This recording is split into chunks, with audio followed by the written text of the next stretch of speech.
Welcome to an all-new episode of Looks and Wisdom Sundays with me, Oluchi.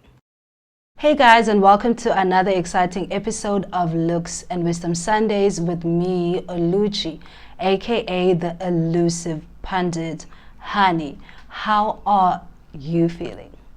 I'm feeling good because February is a month of love, and over here at Looks and Wisdom, we are focusing on power dynamics within romantic relationships.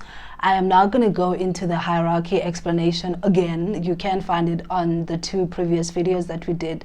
2 weeks ago, we did a video on dating or marrying down and did the pros and cons for that. And then last week, we did a video of marrying and dating up, and we did the pros and cons of that. And this week, I will be focusing on unconditional love. And I couldn't find another word to use for like an equally balanced relationship. So I figured I will call it unconditional love. So in this week's episode, we're going to be looking at what is unconditional love, and then the how. How do you get to unconditional love?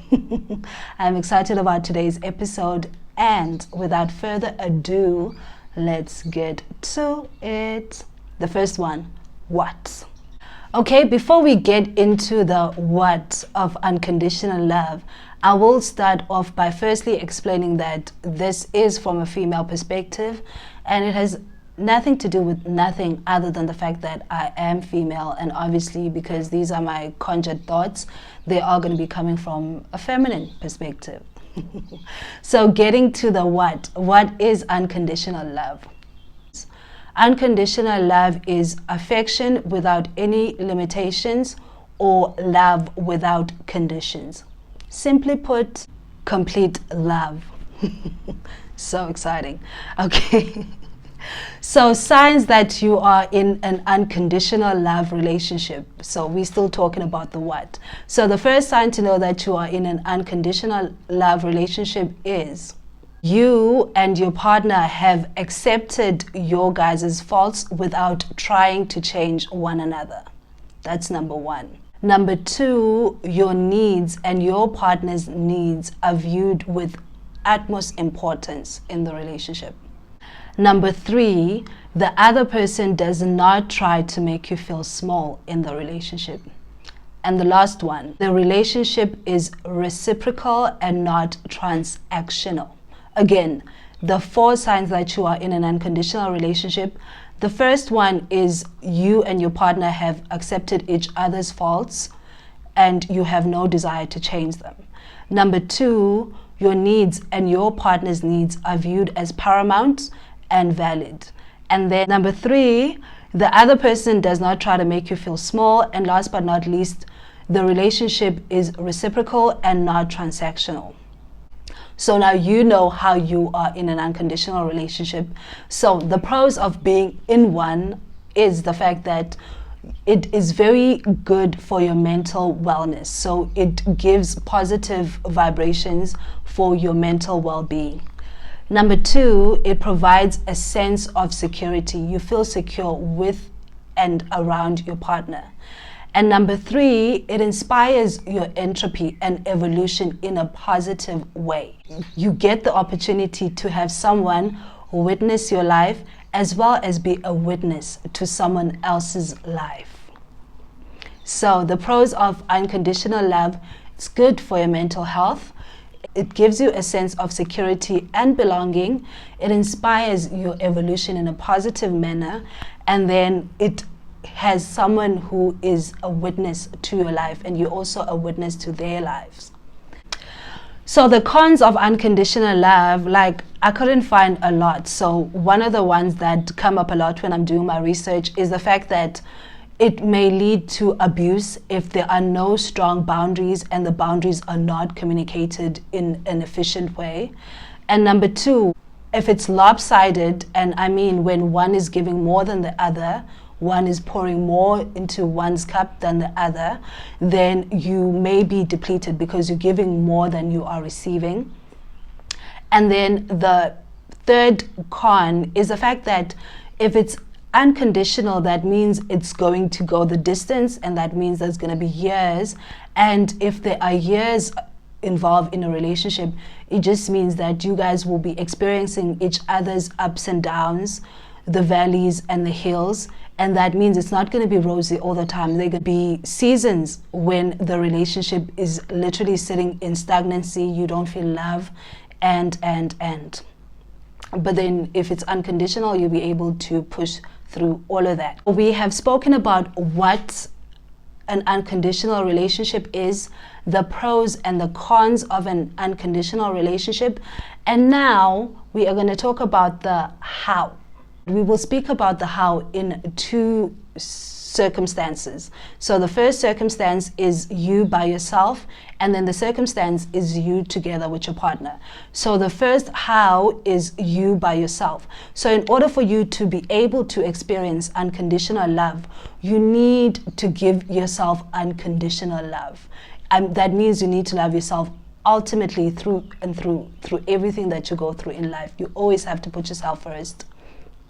The second thing you have to do is you have to create a list of boundaries. I think Sierra called this the non-negotiables. I think Lori Harvey said the same thing. Your non-negotiables in your relationship that put strong boundaries into what you are going to be accepting and what you are not going to be accepting in and around the relationship. The third thing is that you love yourself strongly. You have created your boundaries. Now you need to practice all of these things with yourself and with the people around you. So you need to practice this unconditional love. And then another thing that you need to do is you need to know how you express your love. So you need to be able to know how you express your love, and also you need to know how you want to be loved. And the basis of this is love languages. So how do you communicate love to someone else, and how do you want love to be communicated back to you? And then the other thing that is very important is you need to know that nothing is permanent in life. So since you've created your boundaries, you need to know that if it's not working out, and then you can be able to save yourself from that relationship instead of allowing yourself to be swallowed by it. Again, you need to know when to say no. And that comes from you understanding yourself. The last thing is that you need to be able to choose. Know that you have the power to choose before you get into a relationship. Otherwise, you're just going to be accepting whatever is being given to you. But you need to sit in the knowing and the understanding that you are, therefore, whatever's happening in and around you is a conjuring of your own being. So you have the power to choose. So that was unconditional love, the hows from the individual.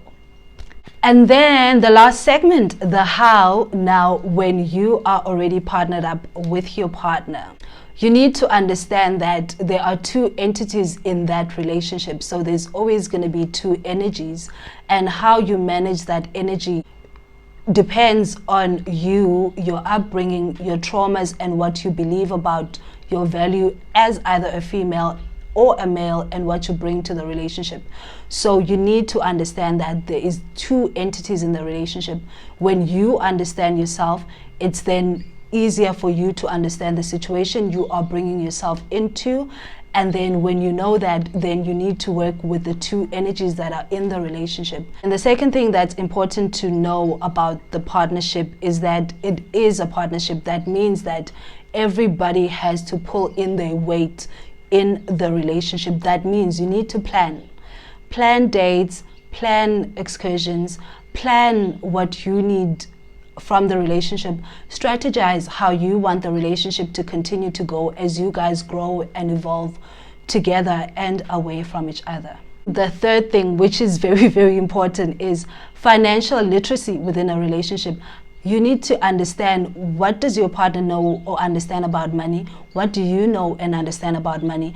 And how to bring that together to manage the household to manage the household's finances in a way that works for the both of you, because one person's going to have their ways in which they make money. They have to bring that to the relationship, and you also have your ways that you make money, and you need to bring that to the relationship, and you need to manage money together as an entity.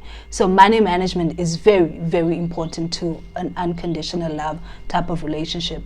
And then the last and most important one is, how do you measure your relationship? How do you know it's working? How do you know it's successful? How do you know you are happy? So you need to have matrix that you measure the success and the happiness of your relationship.